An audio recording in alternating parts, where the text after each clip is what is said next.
tuned in to The Andrew Lawton Show. Let's get back to the public sector here. Aaron Wudrick is the director of the Domestic Policy Program for the Macdonald-Laurier Institute and joins us now.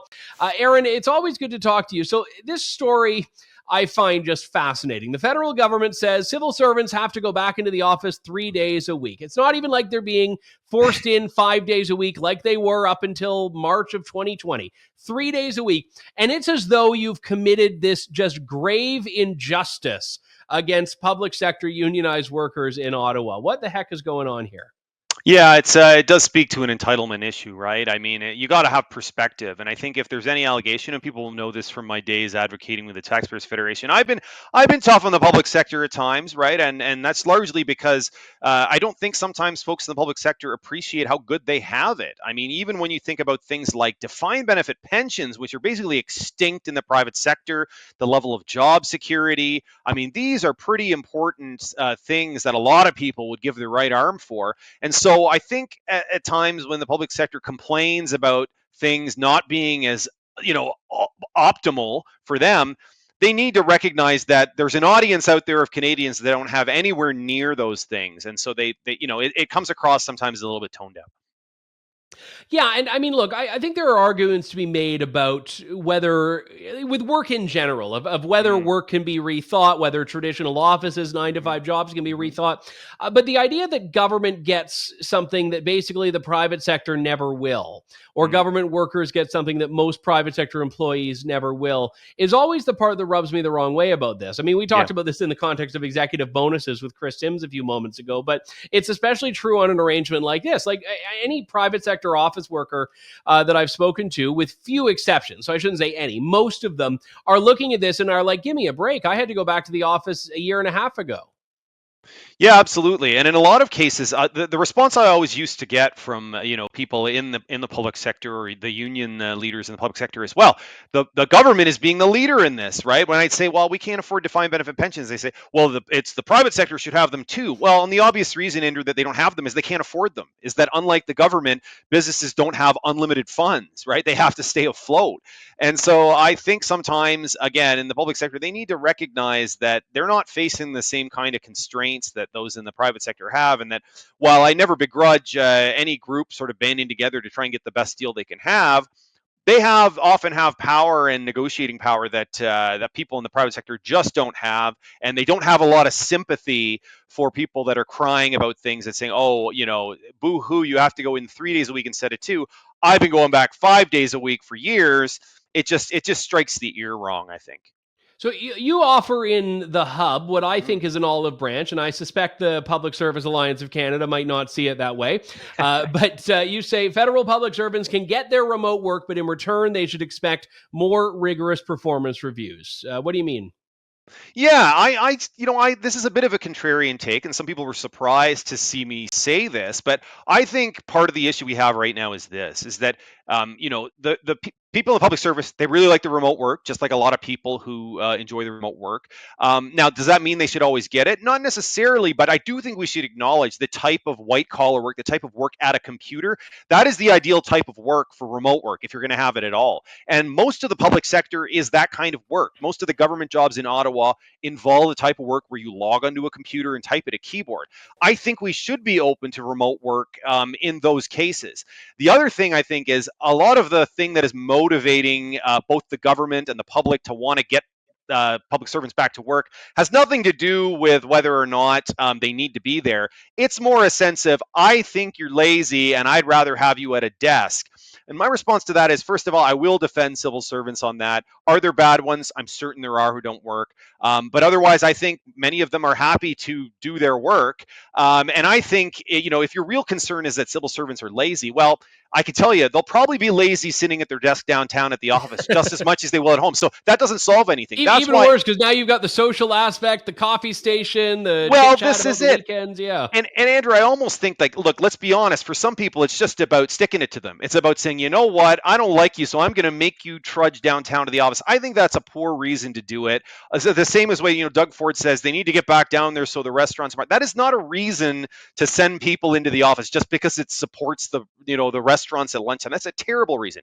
But what I am saying is they want this so bad. Let's make a deal. Let's make a deal that gives both sides what they want. You can get your remote work, but we have to talk about your pensions. We have to talk about productivity and performance measurement. We want Canadians to get good value for their money. So if you're willing to accept some kind of oversight, some kind of measurement, something that gives people confidence you're doing work and you're doing it well, and Canadians are getting value for the tax dollars, then we can talk about remote work. I think that's a good trade, both for Canadians and for civil servants, and they should seriously think about that. Yeah, and I think it brings it back to the broader idea of this that doesn't have anything to do with government or private sector. It's just generally about remote work. And look, Yes. I worked remotely before it was cool to. Yep. I worked from home before COVID came along, and I like it. I think there are some deficiencies in it, but we have a Sure. team at True North that's scattered around the country, so it's just not practical to work anything but remotely. But it comes down to a performance question of, Yes. if you can perform at the same level regardless of where you are, I don't think it should matter. If there is a deficit in some way of what you're able to do at home, that needs to be accounted for in some way, whether it's, people work a bit longer, whether you change. I mean, you have to have some way of addressing that. I understand the convenience. I mean, you save money on parking, you save money on gas, you save just frustration of travel time, all of that. But we need to have the discussion of productivity, and there has to be a way to measure that productivity, I think. Exactly. And the measurement historically for the civil service has been, did you show up at your desk downtown? Were you there at the hour and did you leave? And I'm saying that was always a bad measurement. And we should take this opportunity now to say, you know what? I'm okay with an arrangement, whether it's public or private, saying, here are your tasks. You need to perform these tasks well on time by this time. If you do that, I don't care where you work. I think that can work both in the public and private sector, but that's not what we have right now. So I think we need to, and it's really a test here, Andrew, to see just how badly folks in the public service want this. They should be willing to accept that. I'm willing to bet a lot of them are. The other thing too, I would say with remote work, like you, I've long worked remotely. It's certainly been a benefit to me and my family, but the nature of the work I've done has suited itself to that. I think the civil service, remember the headaches with passports, it was taking Canadians forever to get a passport.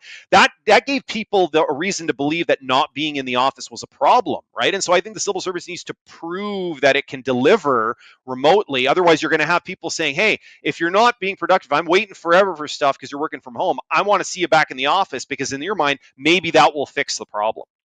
Well, and also the other thing we've seen this in the context of in a lot of ways is just the remote work question as a convenience is great, but you can't just make that policy based on the fact that it's more convenient for you as an individual. You have to figure out the value add. I mean, there's always the age-old problem if you start heaping productivity on people or heaping tasks on people is that we have to rethink the idea of 9-to-5 work in general. I mean, there are people that are very effective that do a lot, and what do? They finish their work in 6 hours, so their employer gives them more work to do.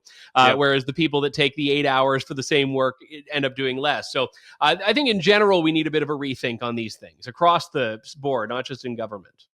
Yeah, I think so. And remember, there are other trade-offs involved. If you're, say, for example, you're someone, and I'm a recovering lawyer. If you're a junior lawyer, it's your first year, you learn a lot of what you do from the more senior lawyers around you, right? From being in the office next to the senior partner and just sort of being called in ad hoc.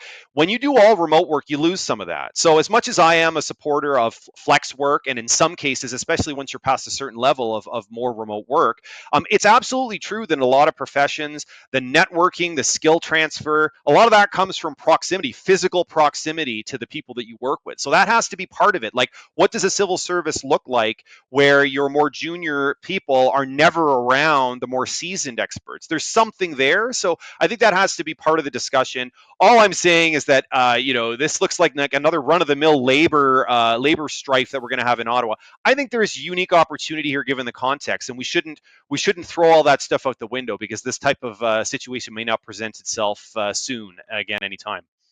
Very briefly, I'm pulling you off topic here, but I know True North was a signatory to this declaration, this Ottawa declaration that Macdonald-Laurier Institute was instrumental in, asking for something that a few years ago wouldn't have seemed all that controversial, the government not subsidize the media. But now there's a clear line on this. You have big media companies in Canada, the Toronto Star, Post Media, the Globe and Mail, who are, as they describe it, entirely dependent on government subsidies to survive. And these independent players like not just True North and The Hub, but Paul Wells, who's done a great job on Substack. He signed this as well. Why'd you take this on?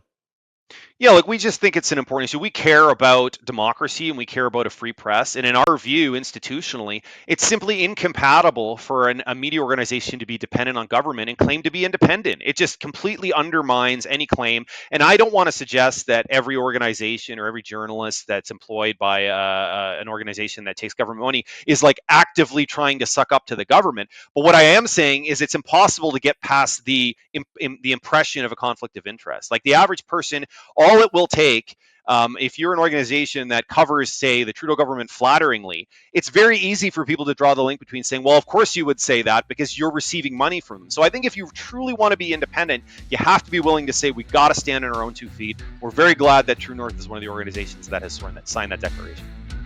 All right. Well, Aaron Wudrick, always good to talk to you, sir. Thanks so much for coming on. Thanks a lot, Andrew.